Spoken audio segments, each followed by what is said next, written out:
అంతర్జాతీయ సంబంధాలు అంటే ఎప్పుడూ అస్థిరమైనవే. రెండు దేశాల మధ్య ఎప్పుడు ఎలా స్నేహం కుదురుతుందో, అది ఎంతకాలం ఉంటుందో ఎవరూ చెప్పలేని పరిస్థితి. సొంత అవసరాలు, రాజకీయ, భౌగోళిక పరిస్థితులే ఇక్కడ కీలకం. ఇదే క్రమంలో ఆఫ్ఘనిస్తాన్లో తాలిబాన్ల పాలనను అధికారికంగా గుర్తించకున్నా వారు భారత్కు మళ్లీ దగ్గరయ్యే ప్రయత్నాలు ముమ్మరం చేశారు. ఆఫ్ఘాన్ విదేశాంగ మంత్రి అమీర్ ఖాన్ ముత్తాకి ఈ నెల 9న భారత పర్యటనకు రానున్నారు. మన శత్రు దేశం పాకిస్తాన్తో తాలిబాన్లకు సంబంధాలు చెడిపోవడం, ఆఫ్ఘాన్లో చైనా ప్రాబల్యం పెరుగుతున్న వేళ ఆయన పర్యటనను భారత్ కీలకంగా భావిస్తోంది. పరస్పర ప్రయోజనాలు ఇమిడి ఉండటంతో రెండు దేశాలకు ఈ పర్యటన కీలకంగా మారింది. ఇంతకీ ఆఫ్ఘాన్ విదేశాంగ మంత్రి భారత్కు ఎందుకు వస్తున్నారు?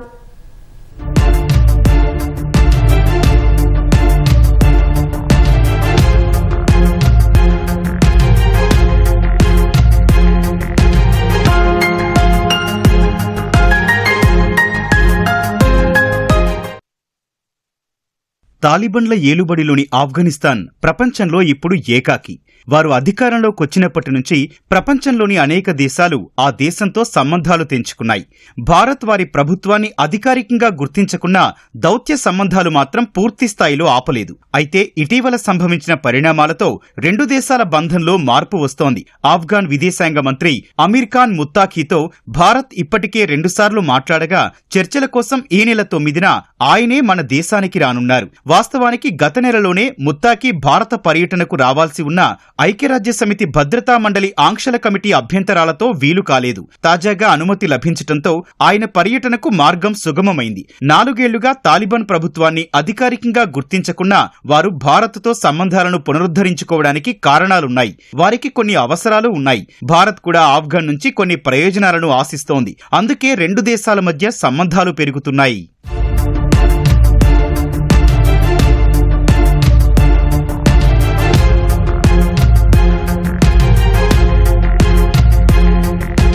పహల్గాంలో పాకిస్తాన్ జరిపిన అమానుష ఉగ్రవాద దాడిని తాలిబన్లు ఖండించారు. దీనిపై భారత విదేశాంగ మంత్రి జైశంకర్ ఆఫ్ఘనిస్తాన్ విదేశాంగ మంత్రి అమీర్ ఖాన్ ముత్తాకీకి ఫోన్ చేసి మాట్లాడారు.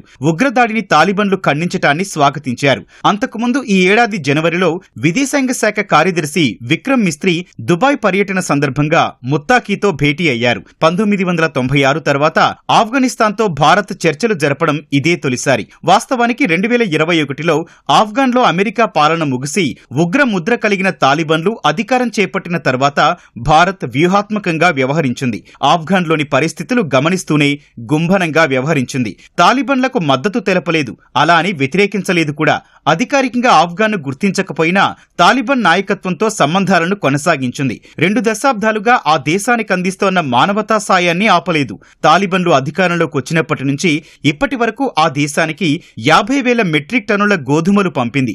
ఇరాన్లో భారత్ నిర్మిస్తోన్న చాబహార్ ఓడరేవులోనూ ఆఫ్ఘాన్ను భాగస్వామి చేయాలని భారత్ భావిస్తోంది. 2022లో కాబూల్లో రాయబార కార్యాలయాన్ని కూడా తెరవగా ఇటీవల ఆ దేశ వాసులకు వీసాల జారీ కూడా ప్రారంభమైంది.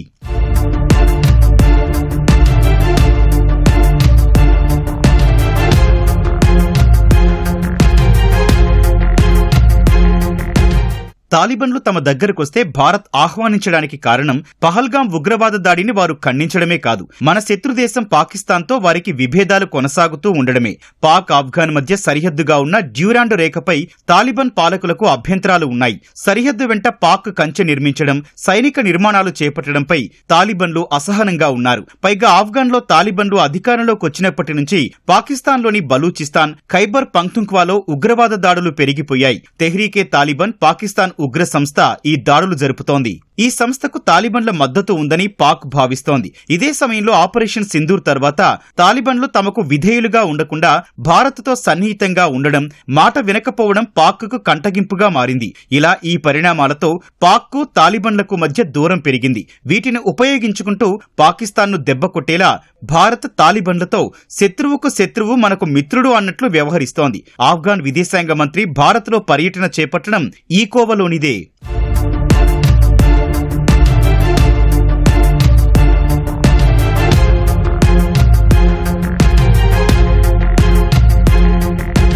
ఇలా ఎందుకు చేస్తోంది అంటే తాలిబాన్ కి పాకిస్తాన్ కి మధ్య ఉన్న సంబంధాలు ఏవైతే ఉన్నాయో అవి ఈ మధ్య కాలంలో బాగా దెబ్బతిన్నాయి.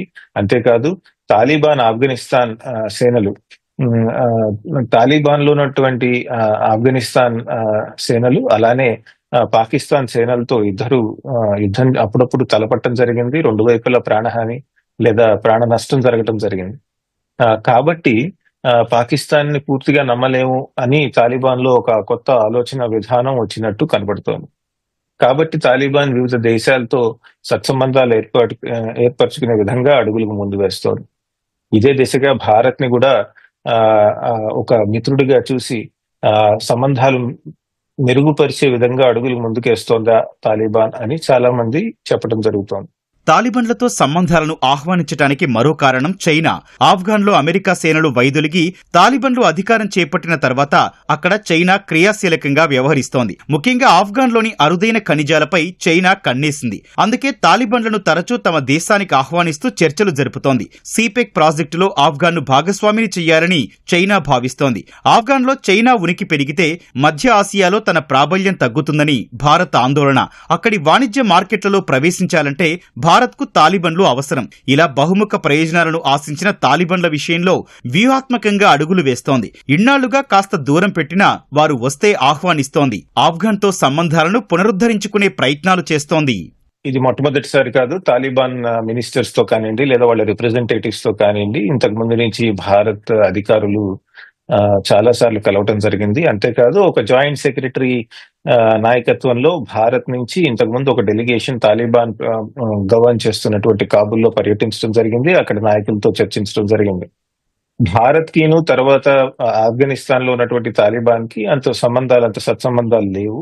వాస్తవానికి ఆఫ్ఘాన్ 1973లో గణతంత్ర దేశంగా అవతరించగా మన నుంచి పాక్ వేరుపడిన తరుణంలో ఆఫ్ఘాన్ను తన కూటమి దేశంగా గుర్తించింది భారత్.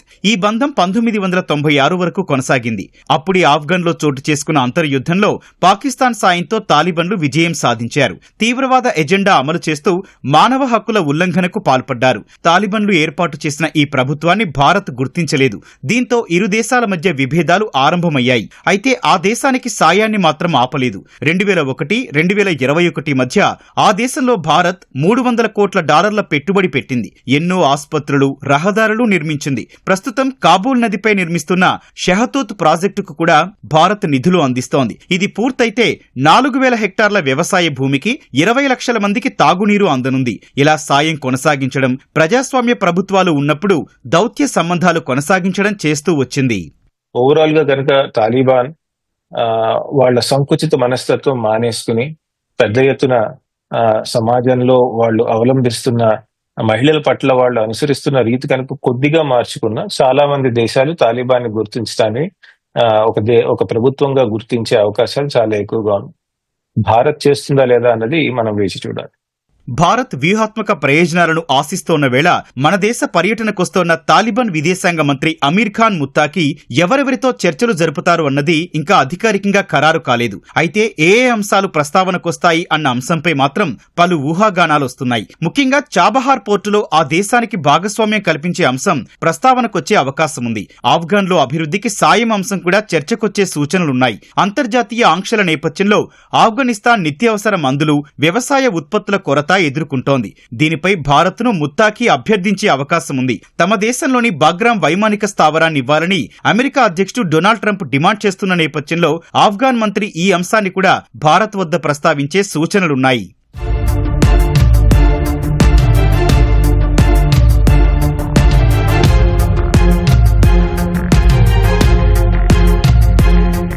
చుట్టూ నెలకొన్న పరిస్థితుల నేపథ్యంలో తాలిబన్లతో భారత్ వ్యవహరిస్తోన్న తీరు వ్యూహాత్మకమే అనే విశ్లేషణలున్నాయి.